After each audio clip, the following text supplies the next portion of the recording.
नमस्कार CSK news में आप सभी दोस्तों का एक बार फिर से बहुत बहुत स्वागत है। दोस्तों आज दिन भर की जो फटाफट बड़ी खबर निकल के आ रही है एक करके जाने की दरअसल देश भर में संक्रमितों के आंकड़े के लाइव स्टेटस के बारे में आपको बताएंगे। और इस बीच प्रधानमंत्री नरेंद्र मोदी का दुनिया में बजा डंका। दरअसल मॉरिशस के सुप्रीम कोर्ट भवन का किया उद्घाटन, तो चीन को भी दे डाली है चेतावनी। इसके बारे में आपको बताएंगे। इस बीच लद्दाख में राफेल आने के बाद भारत के साथ लंबे टकराव की तैयारी में जुट गया चीन। जी हाँ, दरअसल सैटेलाइट तस्वीरों से बड़ा खुलासा हुआ है। तो वहीं सुशांत सुसाइड केस में महाराष्ट्र सरकार मुंबई पुलिस ने सीबीआई को जांच देने से इनकार किया है। जी हाँ, इसके बारे में आपको बताएंगे। और इस बीच राजस्थान से निकल के आ रही 14 अगस्त तक होटल में रुकेंगे कांग्रेसी विधायक। बसपा विधायकों के मामले पर सुनवाई होगी। आपको बता दें कि राज्यपाल ने मंजूरी दे दी है विधानसभा सत्र की, तो उसके बारे में आपको बताएंगे। इस बीच सब कुछ खबर एक एक करके जानेंगे। जहाँ पर हनुमानगढ़ी के महंत का असदुद्दीन ओवैसी पर बोला हमला, संतों में काफ़ी नाराजगी ओवैसी के बयान से। वहीं 3 तलाक के खात्मे को 1 साल सरकार कल मनाएगी मुस्लिम महिला अधिकार दिवस। जी इसके बारे में जानेंगे।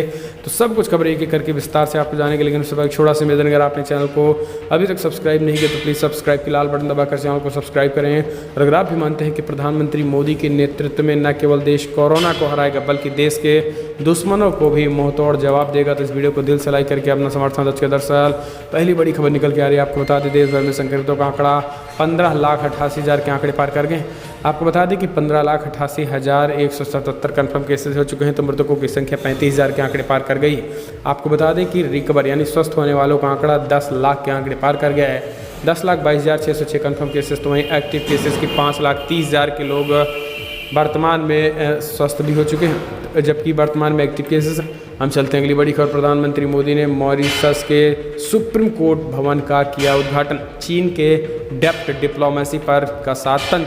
दरअसल प्रधानमंत्री मोदी ने गुरुवार को एक वीडियो कॉन्फ्रेंसिंग के जरिए मॉरिशस के पोर्ट लुई में वहां के सुप्रीम कोर्ट की नई बिल्डिंग। हम चलते हैं अगली बड़ी खबर। आपको बता दें कि प्रधानमंत्री मोदी का मॉरिशस में बजा डंका। दरअसल सुप्रीम कोर्ट भवन का किया उद्घाटन। मॉरिशस के सुप्रीम कोर्ट भवन का उद्घाटन करने पर प्रधानमंत्री मोदी ने चीन पर बोला हमला। दरअसल पीएम मोदी ने गुरुवार को एक वीडियो कॉन्फ्रेंसिंग के जरिए मॉरिशस के पोर्ट लुई में वहां के सुप्रीम कोर्ट की नई बिल्डिंग का उद्घाटन किया।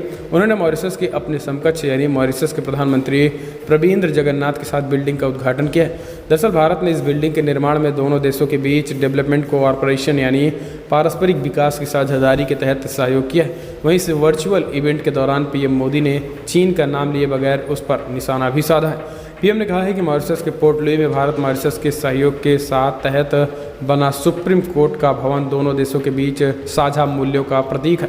पीएम ने कहा है कि इतिहास ने हमें सिखाया है कि विकास की साझेदारी के नाम पर बहुत से देशों को निर्भरता की साझेदारी के लिए मजबूत किया गया है। इसमें साम्राज्यवादी और औपनिवेशिक शासन को बढ़ावा मिला है। इसमें अंतर्राष्ट्रीय स्तर पर ताकतों में टकराव भी बढ़ी हुई है। और इसके साथ ही पीएम मोदी ने चीन पर बिना नाम लिए भी कई बातें कही हैं। हम चलते हैं अगली बड़ी खबर। लद्दाख में भारत के साथ लंबे टकराव की तैयारी में जुटा चीन। सैटेलाइट तस्वीरों से बड़ा खुलासा। दरअसल पूर्वी लद्दाख में भारतीय जमीन पर कब्जा करने की फिराक में जुटा चीन प्योंगयांग झील के फिंगर 4 और 8 के बीच हटने को तैयार नहीं हो रहा है। चीन ने लद्दाख के कुछ इलाकों में भले ही सेना हटा ली हो, लेकिन लंबे समय तक टकराव के लिए LAC से कुछ ही दूरी पर अक्साई चीन के इलाकों में बड़ी सैन्य तैयारी करने में जुट गया है। सैटेलाइट से मिली ताज़ा तस्वीरों से पता चला है कि चीन अपने सैतुला सैन्य ठिकानों को आधुनिक बना रहा है और वहां घातक हथियार तैनात कर रहा है, जिससे ये टेंशन बढ़ चुकी है सैनिकों की। हम चलते हैं अगली बड़ी खबर। Sushant suicide case. महाराष्ट्र सरकार ने CBI को जांच देने से किया इनकार। दरअसल आपको बता दें कि बॉलीवुड के मशहूर अभिनेता सुशांत सिंह राजपूत के सुसाइड मामले में परिवार द्वारा घटना में मंगलवार को FIR दर्ज कराने के बाद पुलिस बिहार की टीम ने जांच के लिए मुंबई पुलिस पहुंच गई है। बिहार पुलिस बुधवार को लगातार इस मामले में जांच करती नजर आई। दरअसल सुशांत सुसाइड केस में मुंबई पुलिस द्वारा सिर्फ ADR दर्ज किया गया है, यानी एक्सीडेंटल डेथ रिपोर्ट, जो FIR नहीं है। जबकि बिहार पुलिस ने इस मामले में एक FIR दर्ज की है, जिसमें वो CBI के पास ये मामला जाने का रास्ता खुल गया है, क्योंकि बिना FIR दर्ज हुए ये मामला CBI के पास नहीं जा सकता था।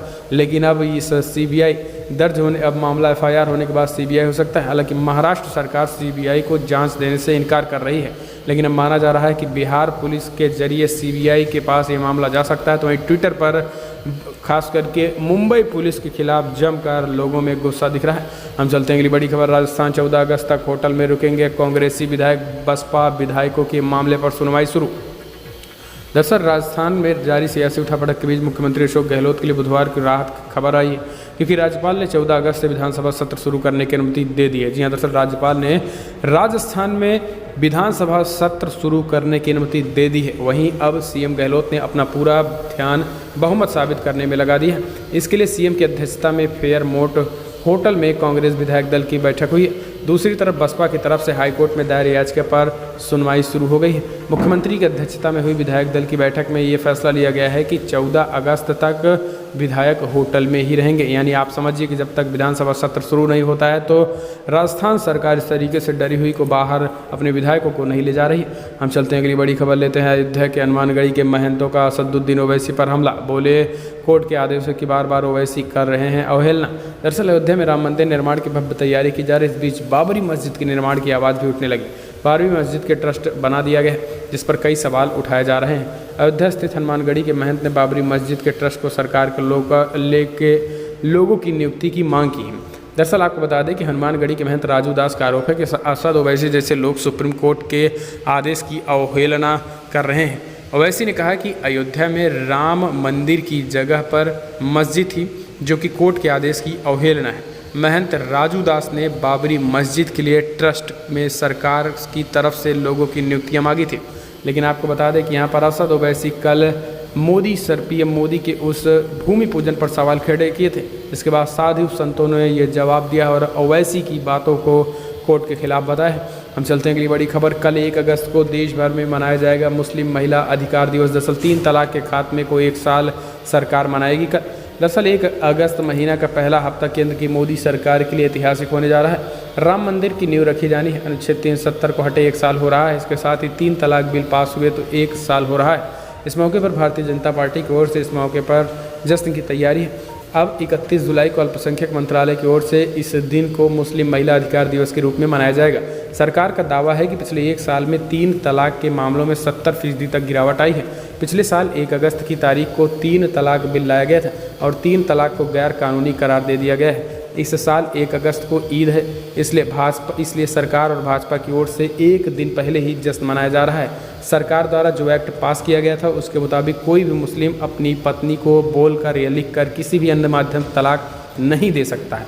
और इसी को लेकर अब कल 1 अगस्त को 1 साल पहले ही 3 तलाक खत्म किया गया था। हम चलते हैं अगली बड़ी खबर लेते हैं। आपको बता दें कि CBI पर लगा दी थी रोक अशोक गहलोत सरकार ने। अब NIA बढ़ा रहा है अशोक गहलोत की मुसीबत। भले ही गृह मंत्रालय की ओर से रिपोर्ट तलब होने के बाद राजस्थान सरकार ने CBI जांच पर बैन लगा दी, लेकिन नेशनल इन्वेस्टिगेशन एजेंसी यानी NIA बिना राज्य सरकार की अनुमति के राजद्रोह जैसे मामलों की जांच कर सकती है। कांग्रेस के बागी MLA भंवर लाल शर्मा की ओर से SOG की जांच को हाईकोर्ट में दी गई चुनौतियों को इसी संदर्भ में देखा जा रहा है। हो सकता है कि हाईकोर्ट के उस जांच के आदेश पर जारी कर दे जो फिर से केंद्र सरकार अपनी शक्तियों का उपयोग करते हुए NIA को ये मामला सौंप दे। शर्मा की इस चुनौतियों से केंद्र सरकार की सक्रियता भी इस ओर बढ़ गई है। राज्य गृह विभाग ने पिछले दिनों सरकार की अनुमति बिना CBI जांच पर रोक लगा दी थी। और आपको बता दें कि यहाँ पर NIA जांच से अशोक गहलोत की मुसीबत बढ़ सकती है। हम चलते हैं अगली बड़ी खबर। भारत में बैन होने के बाद टिकटॉक समेत सारा कारोबार बेच सकती है चीनी कंपनी बाइटडांस। जी हाँ, आपको बता दें कि चीन की कंपनी बाइटडांस टिकटॉक ऐप समेत अपना सारा कारोबार बेच सकती है। निवेशकों ने उसके लिए $50 अरब तक की बोली लगाई है। सूत्रों का कहना है कि भारत में टिकटॉक, हेलो समेत कई ऐप पर प्रतिबंध के बाद अमेरिका और जापान में भी कार्रवाई की आशंका के कारण बाइटडांस कई विकल्पों पर विचार कर रही है। इसमें कंपनी की 50% से ज़्यादा हिस्सेदारी बेचने के साथ ही मालिकाना हक छोड़ने का भी विकल्प है, ताकि चीनी सरकार से रिश्तों के आरोपों को लेकर उस पर कोई आंच न आए। कंपनी सिर्फ अमेरिका ही नहीं अपना कारोबार बेचने की सोच रही, बल्कि अमेरिकी की विदेश निवेश संबंधी समितियों के बारे में भी टिकटॉक पर भी उन्होंने चिंता जताई। इसी को लेकर पूरी तरीके से बेचने की बात कही जा रही है। हम चलते हैं अगली बड़ी खबर। आपको बता दें कि केजरीवाल सरकार ने दी बड़ी राहत। दिल्ली में 8 रुपये 36 पैसे तक घटे डीजल के दाम। जी हाँ, आपको बता दें कि दिल्ली के मुख्यमंत्री अरविंद केजरीवाल गुरुवार को बड़ा ऐलान किया है। राजधानी में कोरोना वायरस के संकट के बीच केजरीवाल सरकार ने डीजल के दाम घटाने का फैसला कर लिया है। दिल्ली में डीजल पर सिर्फ 16% वैट लगाया जाएगा। केजरीवाल सरकार की इस राहत के साथ ही दिल्ली में डीजल के दाम 8.5 रुपये तक की कमी आ जाएगी। दिल्ली के सीएम ने कहा है कि दिल्ली में अभी 82 रुपये प्रति लीटर के हिसाब से डीजल बिक रहा है, अब 30% से घटाकर 16% वैट कर दिया गया है। इसमें अब डीजल के दाम 8 रुपये तक कम होंगे। डीजल अब 73 रुपये 64 पैसे में मिलेगा। गुरुवार को दिल्ली के मुख्यमंत्री अरविंद केजरीवाल ने ऐलान किया है कि कैबिनेट ने राज्य में अर्थव्यवस्था को गति देने के लिए फैसला लिया है। दिल्ली में अब लोग काम पर लौट रहे हैं, माहौल सुधर रहा है, कोरोना के केस में भी कमी आ रही है। अरविंद केजरीवाल की ओर से ऐलान किया गया है कि लगातार कारोबारियों और फैक्ट्री वालों ने उनसे इस बात की अपील की थी कि ऐसे में अब सरकार की ओर से ये राहत दी जा रही है ताकि दिल्ली में कामकाज शुरू हो सके। तो ये दिल्ली सरकार की तरफ से एक कदम। हम चलते हैं अगली बड़ी खबर लेते हैं। आपको बता दें कि अयोध्या में मर्यादा पुरुषोत्तम भगवान श्री राम के भव्य और दिव्य मंदिर भूमि पूजन के उत्सव में सैकड़ों और हजारों मुस्लिम भक्त बोले, राम हमारे पूर्वज थे। तो वहीं अयोध्या में मुस्लिम महिलाएं बना रही हैं पीएम मोदी और सीएम योगी के लिए राखियां। आपको बता दें कि रामनगरी अयोध्या में प्रस्तावित राम मंदिर के भूमि पूजन की तैयारियों के बीच भगवान राम के कुछ मुस्लिम भक्त पर ऐतिहासिक अवसर पर उत्सव मनाने की तैयारी कर रहे हैं। पिछले साल नवंबर में उच्चतम न्यायालय ने राम मंदिर पर फैसला सुनाया था। अब 5 अगस्त को होने वाले भूमि पूजन कार्यक्रम में मंदिर निर्माण का कार्य शुरू हो जाएगा।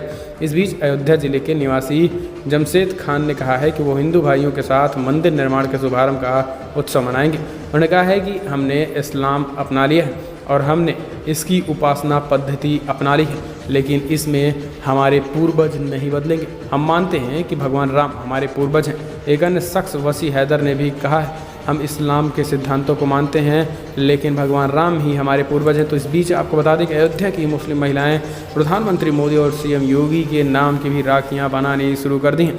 हम चलते हैं अगली बड़ी खबर लेते हैं। आपको बता दें कि दिल्ली में शरजील इमाम के खिलाफ चार्जशीट पर कोर्ट ने लिया संज्ञान। 1 सितंबर को होगी पेशी।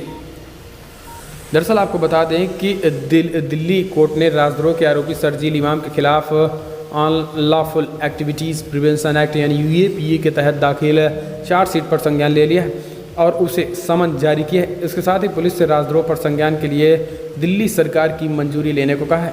शरजील इमाम अभी असम की जेल में बंद है और उसे कोरोना है। अदालत ने आरोपी शरजील इमाम को 1 सितंबर को पेश करने का आदेश भी दे दिया है। हालांकि शरजील इमाम खुद कोरोना पॉजिटिव हैं। इसके चलते अगर शरजील इमाम अदालत नहीं आ पाते हैं तो वीडियो कॉन्फ्रेंस के जरिए उनकी पेशी होगी। वहीं इस बीच दिल्ली पुलिस ने अदालत को बताया है कि उसने शरजील इमाम के खिलाफ राजद्रोह का मुकदमा चलाने के लिए दिल्ली सरकार से मंजूरी मांगी है। हालांकि अभी तक दिल्ली सरकार ने इसकी मंजूरी नहीं दी है। इससे पहले दिल्ली पुलिस ने अपनी चार्जशीट में कहा था कि शरजील इमाम जामिया यूनिवर्सिटी कैंपस के बाहर देश विरोधी बयानबाजी कर रहा था। शरजील इमाम ने नौजवानों को भड़काने का भी प्रयास किया था, जिसके बाद ही जामिया हिंसा हुई थी। तो ये एक बड़ी खबर निकल के आई है। हम चलते हैं अगली बड़ी खबर। राज्यसभा की 2 सीटों पर 24 अगस्त को चुनाव आयोग ने की है घोषणा। राज्यसभा की 2 सीटों के लिए उपचुनाव की घोषणा चुनाव आयोग ने कर दी है। ये उपचुनाव 24 अगस्त को होंगे। इनमें यूपी और केरला की एक सीट के लिए ये चुनाव होने हैं। चुनाव आयोग ने के अनुसार उपचुनाव के लिए नोटिफिकेशन 6 अगस्त को जारी किया जाएगा। इसके बाद नामांकन की आखिरी तारीख 13 अगस्त को होगी। नामांकन वापस लेने की अंतिम तारीख 17 अगस्त 2020 को होने वाली है।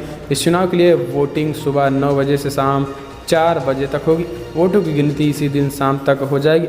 सल्वेनी प्रसाद वर्मा के निधन से यूपी में, केरला में वीरेंद्र कुमार के निधन से ये सीटें खाली हुई थी। हम चलते हैं अगली बड़ी खबर। सोनू सूद ने बर्थडे पर प्रवासियों को दिया तोहफा, 3 लाख नौकरियां देने का ऐलान। आपको बता दें कि एक बार फिर से एक्टर सोनू सूद ने कोरोना काल में जिस तरीके से हर ज़रूरतमंद की मदद की है, जिसमें इस तरीके से मुश्किल घड़ी में उनके फरिश्ता बनकर लोगों की संभाला है, उनकी तारीफ़ का सिलसिला लगातार जारी है।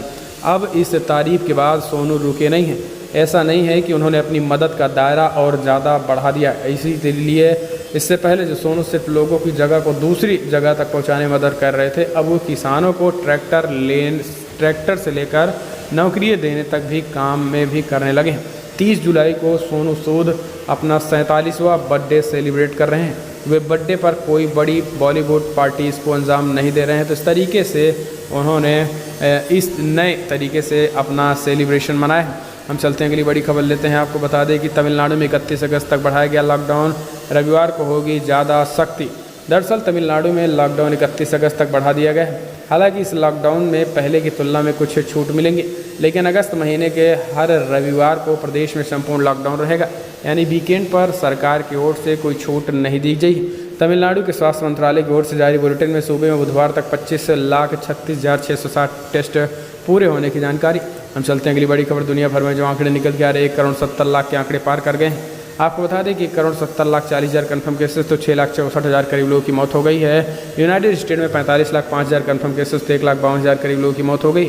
ब्राज़ील में 25,55,000 कन्फर्म केसेस तो 90,000 करीब लोगों की मौत हो गई। जबकि इंडिया में भी 15,31,000 कन्फर्म केसेस तो 34,000 ज़्यादा लोगों की मौत हो गई। तो दुनिया भर के बढ़ते कोविड-19 के आंकड़े। बड़ी खबरों में इतना ही। इस वीडियो में इतना। जय हिंद, वंदे मातरम।